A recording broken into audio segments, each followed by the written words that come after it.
le monde, aujourd'hui je vous parle de 7 aliments, nutriments à privilégier durant votre préménopause, votre ménopause. On le sait, bouffée de chaleur, irritabilité, désagréments là, nombreux, troubles du sommeil, prise de poids. Il y a avec l'alimentation des aliments que vous devez privilégier pour vous sentir mieux, pour diminuer les effets secondaires de la préménopause et de la ménopause. Donc, je vous en présente 7 aujourd'hui. Si vous ne me connaissez pas, je m'appelle Hélène Bélanger, je suis propriétaire d'un centre de santé situé à Blainville. Je fais du coaching en perte de poids et en mieux-être, je vous dirais, depuis presque 15 ans maintenant. Si vous voulez mes coordonnées, vous les avez en barre d'infos en bas. Si vous souhaitez des conseils pour vous sentir bien, des conseils pour vous sentir belle encore longtemps, bien en santé, puis, ou vous voulez des conseils, des astuces, trucs pour perdre du poids, pour maintenir votre poids, cette chaîne-là, elle est pour vous. Je vous invite à vous abonner. On en vit-tu des désagréments en préménopause et en ménopause? Je vous ai fait une vidéo sur mes désagréments que je vous mets ici, là, mais on en vit toutes et bon, il n'y a pas juste des bouffées de chaleur. Moi, j'ai un peu plus chaud, mais je n'ai pas de bouffée de chaleur. Ma clientèle m'en parle. Écoute, ça a tellement l'air désagréable. Oui, on a tout ce qui est problème de sommeil, l'irritabilité, les troubles d'humeur à un moment donné, les changements d'humeur, c'est pas évident. On le sait que l'œstrogène est en chute.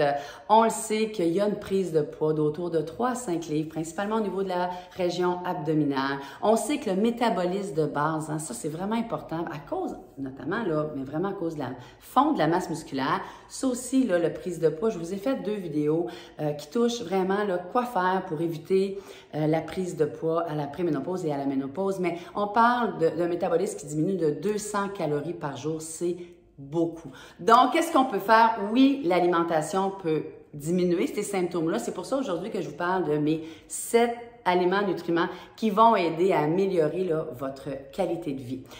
On va privilégier les aliments à index glycémique faible, bas. Si vous ne savez pas ce que c'est, je vais vous faire une vidéo là, prochainement là-dessus, mais allez lire là-dessus. Ça va énormément vous aider si vous privilégiez les aliments à index glycémique faible pour le maintien et la prise aussi de votre poids, mais le maintien de votre poids.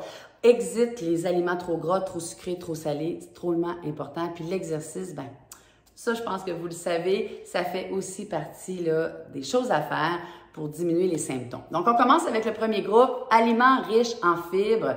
Je vous parle régulièrement des aliments riches en fibres. Pourquoi? Parce qu'ils sont tellement importants, tant au niveau de la prise de poids que vos symptômes. Oui, ils vont travailler, ils vont aider votre transit. Oui, ils vont aider à votre satiété. On parle de 30 grammes par jour. Prenez vos tableaux nutritionnels. Si vous ne les comprenez pas, je vous ai fait une vidéo, ces tableaux nutritionnels, là, comment les lire, comment les comprendre. Allez écouter cette vidéo-là. Puis, vous allez voir, là, calculez-le. Vous en mangez combien à peu près de fibres par jour? L'autre chose qui m'a bien surprise, lorsque vous mangez suffisamment de fibres, la consommation de fibres diminue de 25% la sécrétion d'une hormone que je vous parle souvent qui s'appelle la gréline. La gréline, c'est cette hormone-là là, qui augmente, qui provoque, qui stimule l'appétit. Donc, c'est important, si vous mangez des fibres, vous diminuez cette hormone-là, la sécrétion de cette hormone-là, qui va vous aider également à avoir moins faim et à moins grignoter par le fait même. Donc, oui, les fibres, on les retrouve. Oubliez, exit aussi le pain blanc en 2022 à 50 ans. Là, on mange plus ça. On y va vers tout ce qui est complet, tout ce qui est céréales complètes, fruits, légumes et légumineuses. Donc, l'haricot, la lentille, tout ce qui est l'artichaut cuit, le céleri. Donc, privilégiez là, les légumes, légumineuses et fruits. Deuxième groupe, on va privilégier, c'est les poissons gras, tout ce qui est riche en oméga 3. L'oméga 3 va aider à tout ce qui est troubles cardiovasculaires, au bien-être nerveux, va aider également à l'équilibre hormonal. Donc oui, on en a où? Des oméga 3, on en trouve dans saumon, thon, truite, maquereau, sardines. Un peu moins pour moi, mais bon, semble-t-il que c'est très bon, c'est un très bon gras. Et tous ces graines de chia, oui, et graines de chanvre. Troisième groupe, les aliments riches en calcium, hyper important. Oui, c'est vrai, il y en a dans le lait, il y en a dans les fromages. Vous êtes plusieurs à aimer le fromage. Vous n'êtes pas obligé d'aller dans un fromage à 28, 32 de matière grasse. Privilégiez les fromages un peu plus bas en matière grasse. Ce qui m'a également surpris, c'est qu'une femme sur 2 souffrent d'ostéoporose à la ménopause, ce qui est pour moi énorme. Donc, c'est vraiment important. Privilégier le calcium. On parle d'épinards, mais il y en a dans la fenouil, les brocolis, les lentilles, les poireaux, les boissons d'amandes, les pois chiches. Vraiment important, le calcium. Groupe 4 de mes 7 aliments nutriments à privilégier à la préménopause et à la ménopause, on parle des œufs. J'aurais pu vous parler de la protéine parce que vous le savez, on a besoin de protéines quand on perd de la masse musculaire autour de 40-50 ans. Mais je vous parle des œufs parce que j'ai lu, je l'ai vraiment lu dans mes recherches, puis je le constate avec vous, avec ma clientèle, vous êtes plusieurs à 40-50 ans à plus avoir le goût de viande rouge, de viande. Et les œufs c'est un super aliment pour remplacer, ou en tout cas, mettez-en un peu plus dans votre alimentation pour remplacer la viande que vous avez plus le goût de manger. C'est sûr que quand vous mangez moins de viande, ben vous tournez un petit peu plus vers les féculents. Et là, ben c'est plus difficile peut-être à ce moment-là de maintenir votre poids si vous mangez plus de féculents. Donc, dans le jaune d'œuf, il y a de la vitamine D. Je vous en ai parlé tantôt que différents aliments se regroupaient. La vitamine D, super important là, au niveau pour prévenir l'ostéoporose. 5e groupe, on parle des oléagineux. J'ai de la misère avec ce mot-là.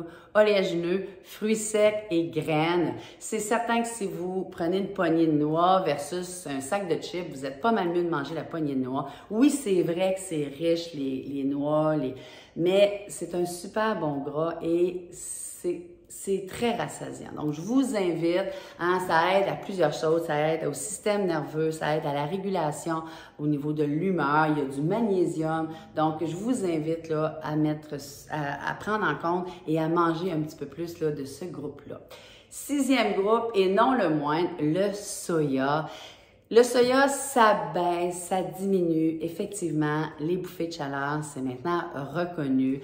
On est venu même dire que quelqu'un qui mange, une femme qui mange 30 mg à 80 mg, l'isoflavone, le phytoestrogène, lorsqu'on mange 30 à 80 mg par jour de soya, d'isoflavone, à ce moment-là, on diminuerait de 24 à 31% les bouffées de chaleur. C'est pas rien, là, 24 à 31% de vos bouffées de chaleur. Donc, ça vaut peut-être la peine, même si vous n'aimez pas tant que ça, de l'intégrer, le soya, dans votre alimentation. 30-80 mg, on retrouve à peu près une demi-tasse de fèves de soya. On retrouve ça dans 250 ml de lait de soya. Ça vaut peut-être la peine, avant de vous tourner vers de la médication, si les bouffées de chaleur, c'est vraiment ce que vous ressentez, de regarder du côté de votre alimentation et d'intégrer le soya à votre alimentation. 7e groupe, hyper importante, là, la vitamine D. Très souvent, notre alimentation ne répond pas à nos besoins quotidiens en vitamine D. L'été, peut-être un peu plus parce qu'on a le soleil, mais le reste de l'année, très souvent, on n'en prend pas de supplément de vitamine D et on devrait le faire. La vitamine D travaille au niveau, améliore notre humeur, on en a besoin à la préménopause et à la ménopause, travaille au niveau de la régulation hormonale, travaille sur notre immunité, mais travaille beaucoup aussi, comme je vous ai dit tout à l'heure, à prévenir l'ostéoporose. Ce que ça fait, au fond, ça va permettre une meilleure absorption, une meilleure rétention. La vitamine D va aider le calcium à se fixer sur notre système osseux. Donc, je vous invite à l'intégrer. On a parlé tantôt qu'il y en avait dans le jaune d'œuf, saumon, et ça, c'est les mêmes poissons gras que je vous ai dit tantôt. Poisson, saumon, maquereau, truite, sardine, saumon, je l'ai dit, thon. Il va y en avoir aussi dans les produits laitiers, la vitamine D, des boissons de soya, dans le lait de vache, le beurre, le foie. Donc, essayez de voir là, si votre alimentation contient suffisamment de vitamine D. Oui, on se tourne parfois vers la médication, mais l'alimentation, c'est la base. Je dis tellement tout le temps. C'est votre essence, c'est ce qui vous fait avancer. Donc, regardez du côté de l'alimentation. C'est maintenant reconnu que l'alimentation peut diminuer les effets secondaires de votre préménopause et de votre ménopause.